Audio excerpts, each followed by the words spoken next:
Good afternoon, everybody. Thank you so much for joining us for our presentation this afternoon. Just a couple quick details for housekeeping. Everyone has been entered into the conversation on mute. If you do need to communicate with us, you can certainly message us in the chat box. And you should notice a little bubble looking icon. That is the symbol for where you can chat with us. Please feel free to let us know if you have any questions during the presentation, and we will certainly make sure that we share them with our presenter this afternoon. My name is Kelly Kessler, and I'm the director of the Howard County Local Health Improvement Coalition. I'm very pleased today to be partnering with my colleagues through the Howard County Health Department, as well as with one of our Local Health Improvement Coalition members, Julie Murray from Inquiring Minds. So Colleen Nestor, I'm going to turn it over to you if you'd like to give us a few words. Sure. Thank you very much, Kelly. Welcome, everybody. Thanks for taking a little time out of your day to join us. I am Colleen Nestor, and I'm a program supervisor in the Health Department Bureau of Behavioral Health, and I work specifically with youth and family support programs. We have done a little bit of partnering with Julie in the community around this time of virtual learning and community outreach, and Julie has been working with us to provide a series of information to the community coping during crisis. And we have today's presentation, Caregiver Burnout, which Julie will kick it off in just a moment. I do want to make a note that we do have an upcoming presentation again next Thursday afternoon, same time and place, through a WebEx link that we will share. That one is on the 8 dimensions of wellness.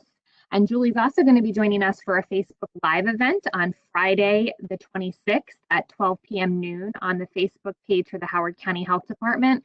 And all of these are designed in the series to help provide information to the community to kind of talk through the different feelings and reactions that we're all experiencing during the unprecedented times with the pandemic response, and to support each other and our families during the crisis. So on that note, I'm going to let Julie dive into her content, and we're thrilled to present Julie Murray from Inquiring Minds, and I'm going to kick it over to you to get us started today. Thanks, Colleen and Kelly. I am excited to be here, everyone, and this is interactive, meaning I do fully welcome questions. You can pop them in the chat box, and we will have time for questions at the end of our presentation as well, if you think of it a little bit later. So, without further ado, here we go. So theoretically, if you're joining us today, it's because you are caregiving. And so perhaps you are taking care of someone with a chronic illness. Maybe it's a family member, maybe it's both, someone that is elderly with disabilities. I would argue that we can often extend this out to our service folks. So anybody that's providing human services during this time or any time really, and parenting right now, since a lot of you are also surprise teachers. So basically there's a lot of caregiving happening, and what we know about caregiving is that you are often in this role kind of without really any training, formal training or support, and certainly many of you are doing this without compensation or perhaps low compensation for the work that you're doing. So caregiving is wonderful. We really appreciate you helping all of our friends, family, neighbors, community members, etc. But it is also important to note that you may be at higher risk for something called burnout. We are going to do a quick check-in. Let me put it in the chat too. There we go.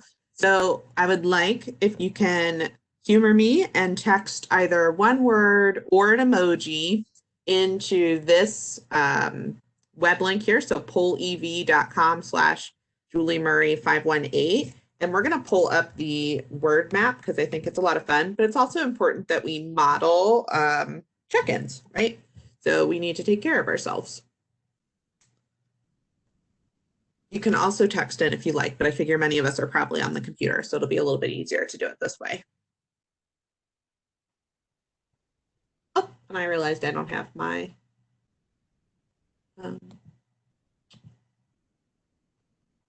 thing. Oh, okay, there we go.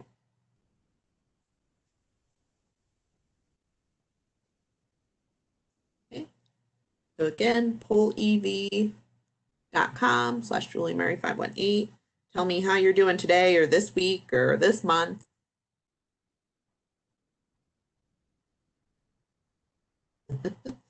See, we got the emojis coming. I love it. All right. We'll just take a couple more seconds and let folks continue to pop their response up here.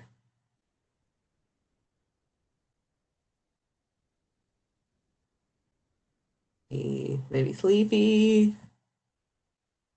Always fun to interpret what the emojis are too. Maybe we're hanging out, brown, good. Okay, so we're across the map a little bit right now. Uh-oh, a dinosaur. It's always the risk of this. I love it. I also teach at a community college here in Maryland, and I made the mistake of telling my students to put any emoji they want, and I got quite a few borderline inappropriate emojis on the screen, but it was in all good fun here. Okay, so it looks like maybe we're kind of split half and half on feeling good. Maybe most of us are a little bit tired, it seems, or maybe struggling a little bit. So I'll leave this open, so you're welcome to submit more feelings if you'd like, but I want to kind of keep going along so we don't keep you longer than you need to be. So burnout is a term that you may have heard before, but if not, it's defined as a sense of emotional exhaustion and cynicism in relation to your job or your role overall. So feeling emotionally tired or drained. And often the culprit of burnout is that there's too much work to do and maybe not enough resources. And so resources can be time, emotional capacity, support, literal resources like, you don't have protective equipment or something for the job that you're doing. And this is a common theme, unfortunately, across the way, but there are things that we can do to prevent and recognize burnout and hopefully be a little bit more healthy overall. Thank you, Kelly, for posting the resources. Okay. So there we go.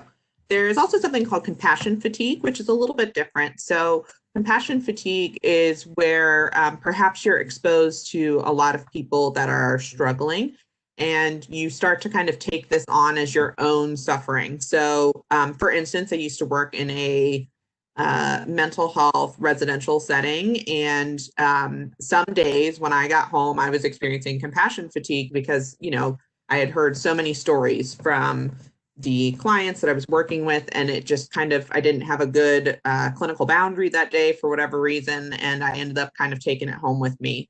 It is doubly hard if it is somebody that you're caring for that isn't part of a job, because you aren't able to like leave it at work, so to speak. So if you're living with someone that you are caring for, it can be really difficult to draw a fine line there. I read an article once that defined it as a semi-permeable layer, and I kind of liked the fancy terminology, but the idea is it's not a hard wall that you're blocking out empathy, but you're also not letting it overwhelm you, so that you're still able to provide the care.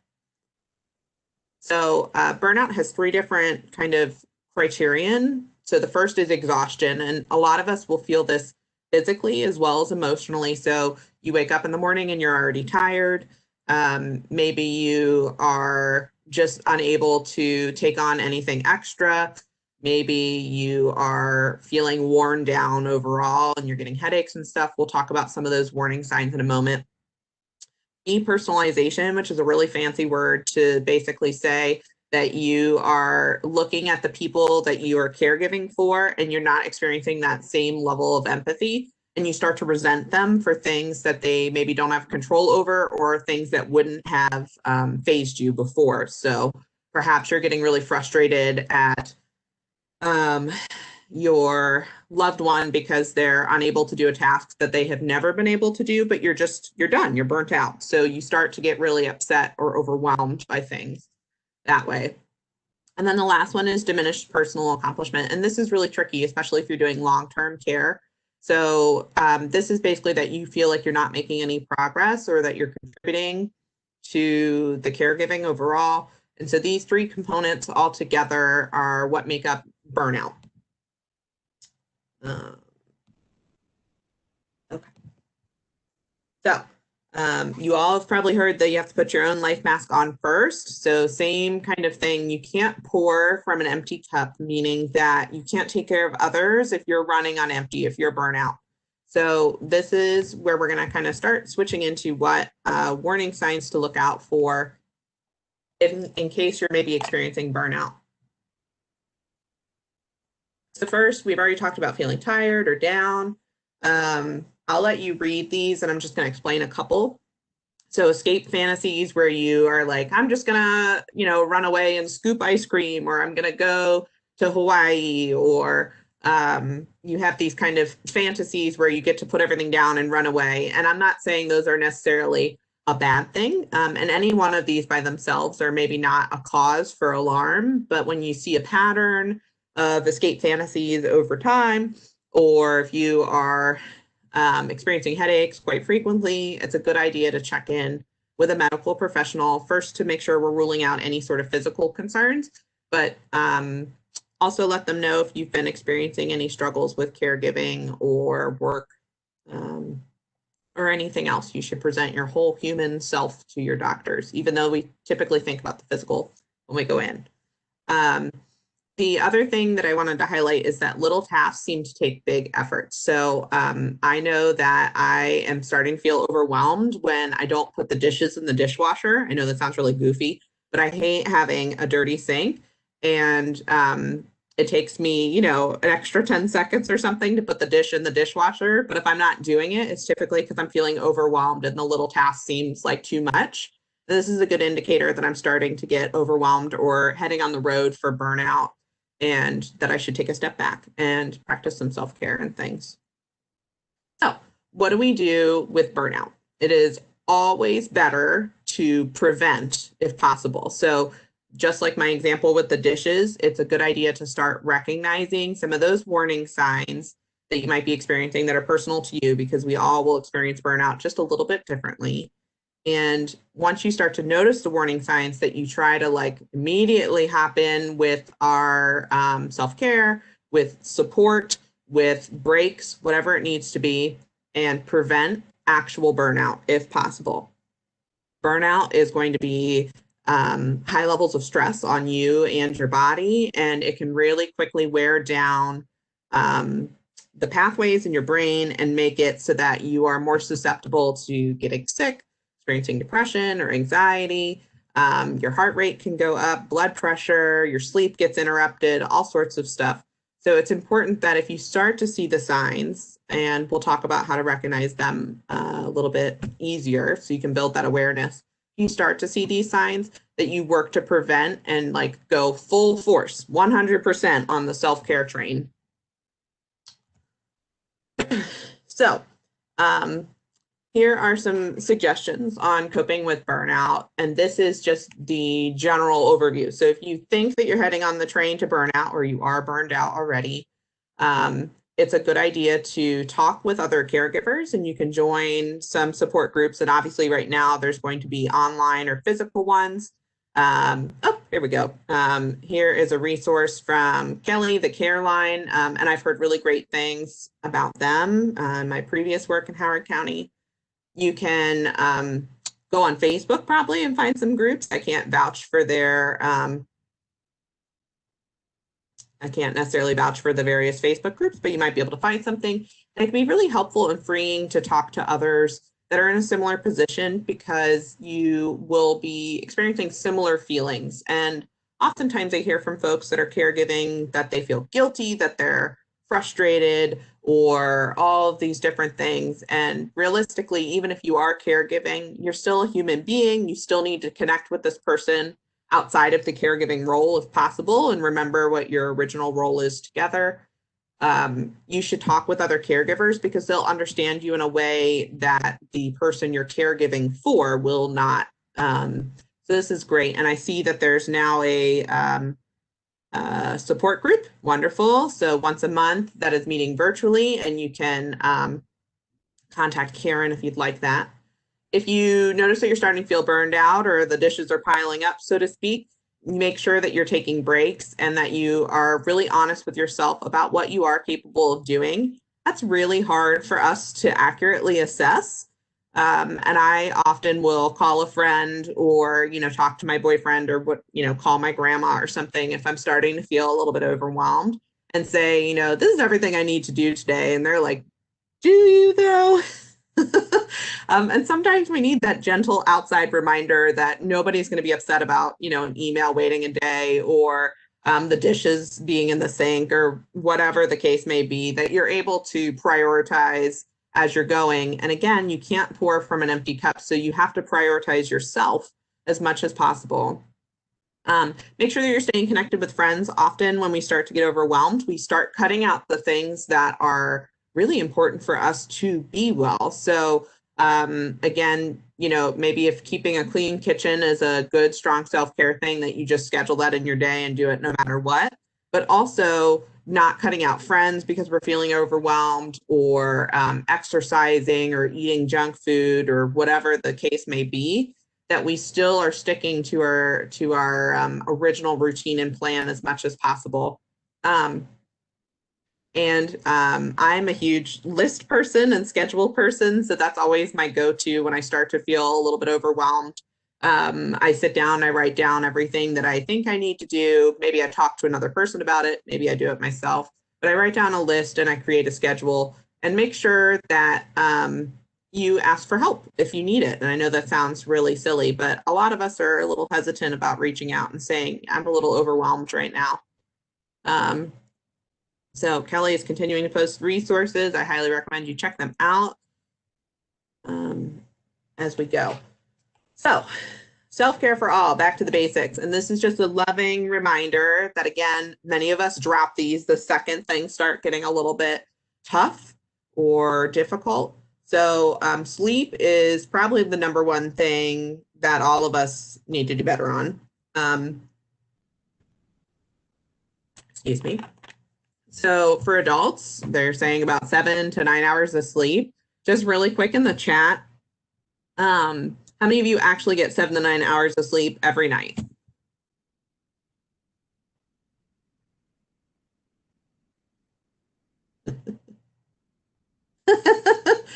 Uh-oh. 7 to 9.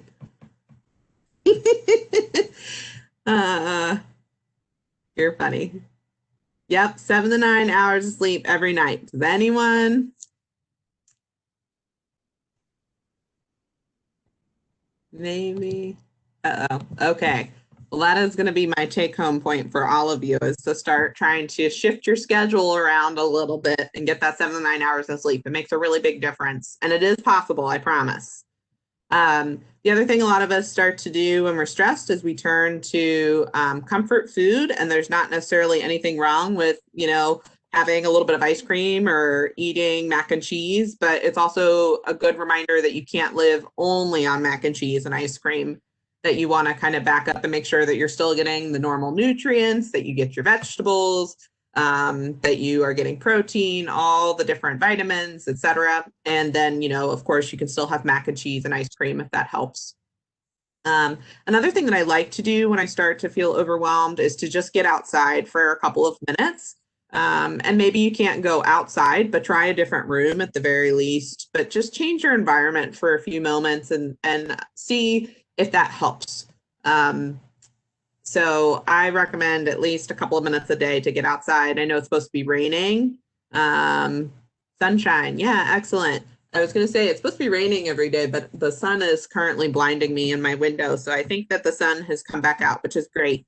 And we want to also move our bodies. A lot of us are kind of plopped in our desk chairs, or whatever we're up to, right? But we're in our same kind of routine and we're at home and getting a little bit stuck.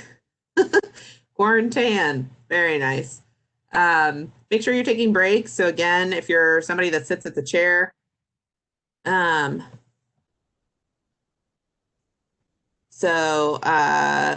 just saw chat with the panelists or the host not able to share with all the participants as you all have the ability to. Okay.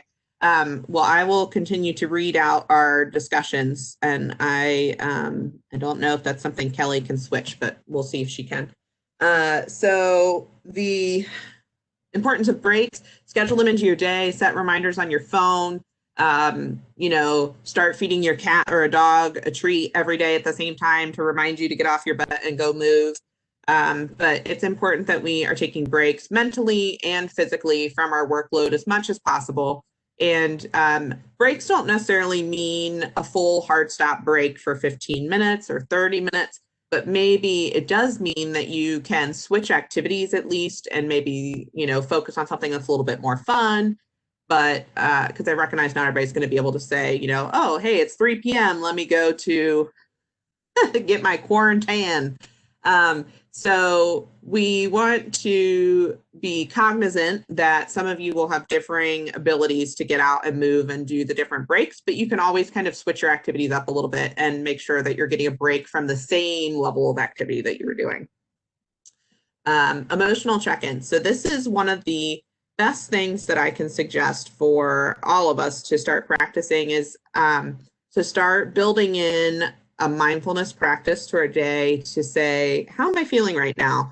Am I overwhelmed? Am I tired? What's going on? And we start to do this a couple times a day and it becomes routine to check in. So when I first started doing this, I put alarms in my phone or events in my Outlook calendar to say, do your mindfulness check-in. So I would stop, take 3 breaths, and then observe what I was doing and then move forth with a direction if I needed to. So if I took 3 breaths and then realized I was hungry, then I would go run off and grab a snack before doing something else.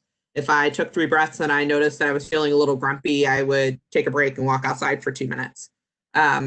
So you want to just make sure that you're doing these emotional check-ins and starting to build in this mindfulness practice to your day so that you don't get overwhelmed and only notice it when you're, above an 8 out of 10 on a stress scale, that you can start to recognize it on a smaller scale and pivot if need be. I also recommend creating like a physical caregiving toolkit or self-care kit. So here's some recommendations for it. You can, first start with put a place that you can actually get to it. So maybe it's like in a kitchen cabinet or your pantry, or maybe it's, in your closet or something, but you want to make like a physical thing of self-care stuff. So I just recommended a couple of different activities that I like to do. I would love to hear from you all. And I recognize that you can't message to all participants, but you can message to all the panelists and I'll call it out. So if you were going to make a physical self-care toolkit, what kind of stuff would you put in it? While you're talking through all this, your kitten. Uh-oh. That's a great name. I love it, Jin Perso. So I don't recommend keeping your cat in a box forever, but maybe a picture of your cat as a reminder to go find it. Or maybe your cat will just live in the box. I like it. I always recommend putting like chocolate and maybe like a candle or something. Maybe like Sudoku, some red wine. We can talk about red wine as a coping skill if you'd like. And indeed, we will be in the Facebook Live next Friday. And somebody said a raspberry bush in their backyard. So that's definitely a little big. But again, maybe that photo of the raspberry bush would be a good reminder. I also have a little itty bitty notebook that I put in there to put some stuff that I like as a reminder. And then also in my little self-care toolkit, which does live in my closet in a shoebox at the top of my closet, it has a physical self-care plan. So I wrote down things to do because when times get tough, I can't think very clearly. And this is, a common psychological phenomenon that when we're stressed, we can't devote the time and energy to like higher order thinking. So we just need some gentle reminders that we like to seek out some kind of activities as a reminder. So I wrote an if-then list. So if I'm feeling angry, then I should go garden, for instance. That made me laugh. I talked to my friend yesterday about feeling really stressed and overwhelmed. And she said, anytime that I start to get angry, I go rip out a bunch of weeds from my flower beds. I thought that was a good solution. I see we have popcorn and skinny pop. Those are great. I love it. So you essentially just want to put anything in there that's going to create happiness, distract you, bring you comfort. There's a ton of like adult coloring pages or just regular kid coloring is fine. silly putty or slime. You are brave. I got some in my carpet one time and I have banned it from my house, but I love it if that's good for you. I have Play-Doh in mine though, so I can't speak totally on the ooey gooey stuff there. A jazz CD, all sorts of things to kind of tickle your senses and get you going. If you want more information on the self-care toolkit stuff, Colleen and Kelly have both mentioned our next week, next Thursday, the 8 Dimensions of Wellness. So we'll be talking about all different self-care tips and strategies for the different dimensions. So you can use that as an inspiration to create a physical self-care toolkit. Some other just gentle reminders about good, strong self-care strategies are gratitude check-ins. So when we start to feel that diminished personal accomplishment, so we're starting to feel like what we're doing doesn't matter, it's nice to have reminders of what does matter. So I keep a Yay Me folder. I think it's a lot of fun, but I don't know why I named it this. But anyway, it includes letters of thanks, stuff that I've done that I'm proud of, etc. And if I'm starting to feel kind of crummy or like what I'm doing doesn't matter, I pull out the little folder and I reflect. And it's got a whole bunch of different things in there: emails, cards, all sorts of things. So I love to keep that and update it. And it's really fun to look back because I've been keeping it for about, 5-6 years now. So I have some really old stuff in there. And, if you start now, maybe you have some stuff in other areas that you can put together. You want to focus on the wins, and they can be really small wins. So one of my colleagues said that they got a shower yesterday. And, while that seems small, that's a big deal, right? If you've been struggling to get a shower. Maybe you are getting the dishes done. Maybe you're working on something and you got that darn email sent, whatever. So you want to focus on the wins and do a little celebration if possible, and then find pockets of joy. So sometimes we put off feelings of happiness because we think it's like a really big, intangible concept, and we want to just take the moments and enjoy the little things, so to speak. Building that mindfulness practice, there is a, I think it's like 14-minute video on mindfulness that I've done for the health department that you're welcome to check out. You can also just Google mindfulness and start checking out some of those strategies to build it in. Make some boundaries. So a lot of us struggle with this, myself included. And this is looking like, I'm going to turn off all my emails after 5 p.m. or I'm going to take off Fridays in the summer, or maybe it's I'm not going to answer you for 30 minutes while I do this thing. Whatever the case may be, we need to find where our boundaries are, set them, and then keep them. Often this is scary to think about, but people rarely push back on your boundaries. If you say, hey, I just need the next 30 minutes to go do this thing for myself, people are like, oh, okay. It's just that we're not very clear about our boundaries, and that's when we get a little frustrated. So if you loudly say your boundary, I promise that most people will be a-okay with you taking that time or having a boundary, and they may even say thank you and set their own boundaries. So what would you add to self-care strategies? I'm curious to hear from you all. I always learn some really fun things. What else do you do for self-care?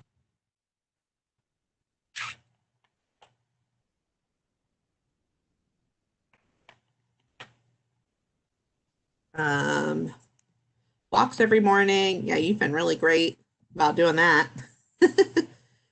Walks, yep, absolutely. Time with your dog. I would say that one of my goofy things that I do is put on a pair of earrings every day. Very goofy, but it makes me feel a little bit put together. So I like to do that. One of my favorites that I've ever heard was somebody said hula hooping, and this person is a grown, almost 40-something-year-old who says they do some hula hooping for fun. No kids either. They just like to hula hoop, which I thought was real great. So make sure that you think about what your self-care is. If you're struggling with what you would like to do, like I said before, we are going to host a 8 Dimensions of Wellness next Thursday at 2 p.m., same time, same place. Kelly has shared the bit.ly link. If you scroll up a little bit to register, we can talk through a lot of this as we go. I was originally going to have some resources, but they've been posted all throughout, so I don't want to keep you here. And our whole plan was to do about 30 minutes of the webinar and then chat. So would love to hear from you all if you have any questions or if you're struggling with anything. And we have so many great people from the health department on that may be able to point you in the right direction if you do need some extra support or resources at the moment. So Julie, this is Kelly. I'm gonna go ahead and I'm gonna unmute our participants. For our participants, once you are unmuted, you'll see that you have a little microphone icon. If that icon is black, you are live and we can hear everything going on. Much like me, you may not want people to hear your children raiding your pantry in the background or other things happening. However, if your microphone is red, then you are muted. So I'm going to go ahead and unmute folks, but you can also feel free to submit questions in the chat as well, and we'll make sure to convey them to our presenter.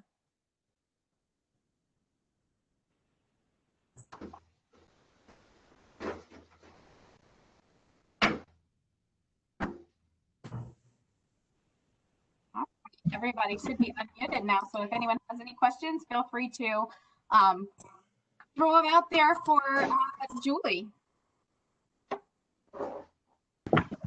This is Colleen, and I'm just going to jump in for a minute. I know some folks may be wrapping something up or going to the next place, so I want to thank you, Julie, for taking time to go over that. And I'm always reminded of this as someone in the helping profession, and I really appreciated your comment about drawing boundaries, because I know it's something that I've always struggled with, and I liked how you gave us that gentle reminder that if we set them for ourselves, most of the time others will respect those. I think the hardest part is to create those boundary lines for ourselves and say, yes, it is okay for me to stand up, leave my desk, go outside for a walk, take a lunch break, tell that person that I can't talk right now because my brain is just too full, and I'll give them a call back tomorrow. All those little things that we often don't allow ourselves to do. So I think that setting those boundaries for ourselves is a first step. And I really appreciated that you kind of reminded us of that, because in general, most people are not pushing back against those. So thank you for kind of going over that and giving us all the permission that it is okay, and in fact, very helpful and healthy to have boundaries. And it's very funny. Well, at first, you're welcome, but it's very funny that we always kind of worry about other folks and what they're going to say. Very, very rarely ever had someone say, that's not okay with me. And, they were younger, like a teenager. So I didn't take that personally. Oh, yeah. An email signature, I got a request to share it. So my email signature says my working hours may not be your own. So don't feel pressured to respond outside of your own working hours. And that's because I work very strange hours. So you'll catch me Sunday night working a couple hours as I do, but then on the side I'm going to take most of Friday off. So it's kind of up to you on what your work schedule is and your boundaries and everything. And I just encourage you to be clear about what they are, because again, people will respect that. I also want to make sure that I've answered what you were looking for out of this webinar. If you want to share, if you had something specific that you were hoping to find, I would love to be able to help point you in the right direction or answer your question.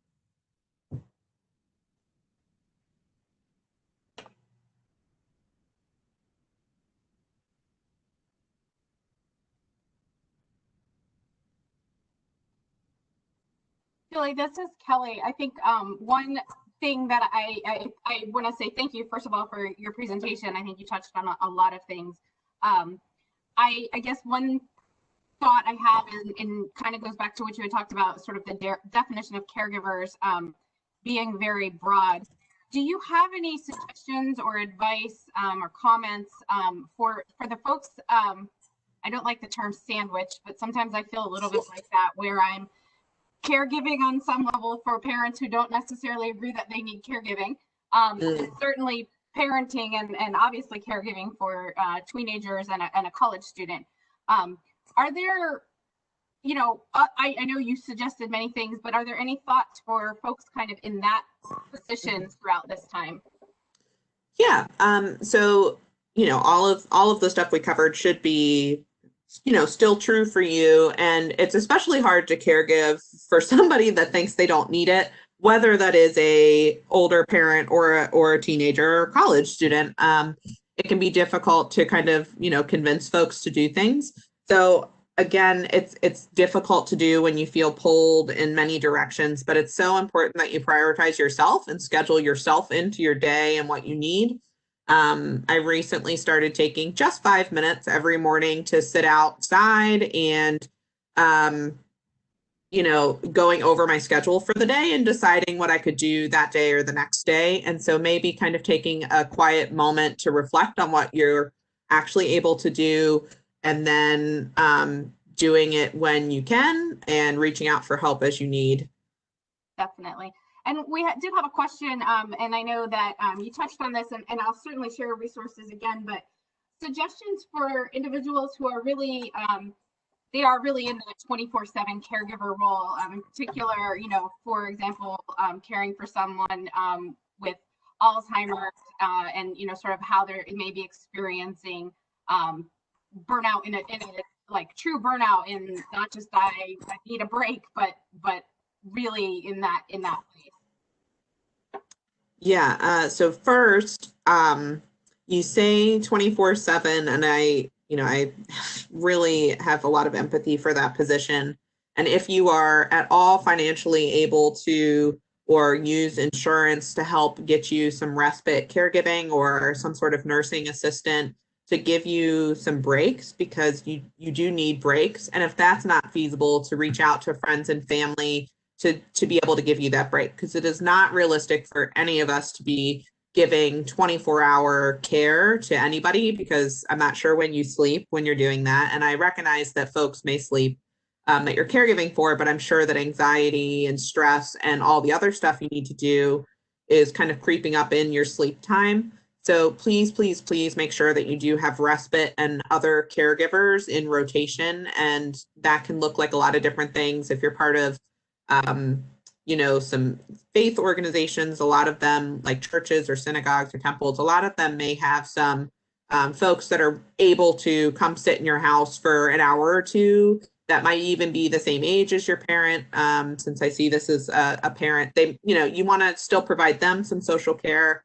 You want to still get them their self-care and to do those things. And maybe you need to bring them along if possible. So like if you're going to go get a pedicure, I mean, maybe not right now, I don't know where Howard County is on the phases and things, but you can include your charge, I don't know what else to call them, but the person you're caregiving for, you can include them maybe in your self-care journey, so that you're still taking care of yourself and them at the same time. But absolutely, you need some breaks in there. I did post the information. The Office on Aging and Independence has a number of resources that are available. One of the best things to do is contacting the Maryland Access Point. It's a great resource directory. But one of the programs that they have had available in the past is actually some small grant funding to help support caregivers. So sometimes it may be support for like a cleaning service. It might be support for respite care. So I would definitely reach out to the Maryland Access Point and the Office on Aging and Independence for sure. Yeah, thank you, Kelly. I'm very excited you all are here to drop all this information in. So are there any other questions? We wanted to keep this short and simple, since many of you are caregiving. It's probably hard to pull yourself away from what you're doing. So I'm around if you want to wait and ask me a question later, or if you want to email me. I guess I should put that over there. So you can find me all sorts of places, and you're welcome to send me a message or follow along. But we thank you very much for joining the presentation. You're free to go, but you're also welcome to stick around for a few minutes if you have a question about something.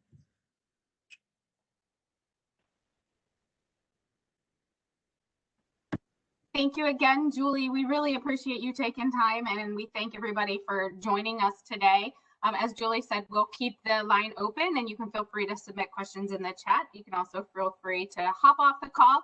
A recording of this presentation, as well as some of the tools that Julie has mentioned in terms of your own planning, will be available at the LHIC website, which is www.hic.org,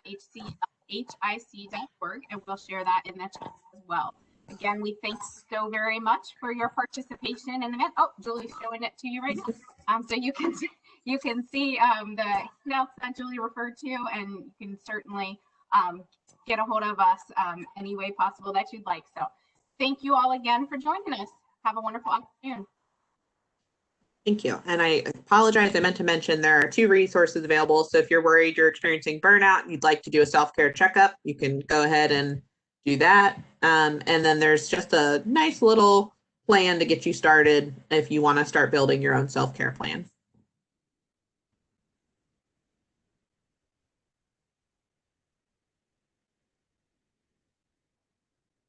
Okay.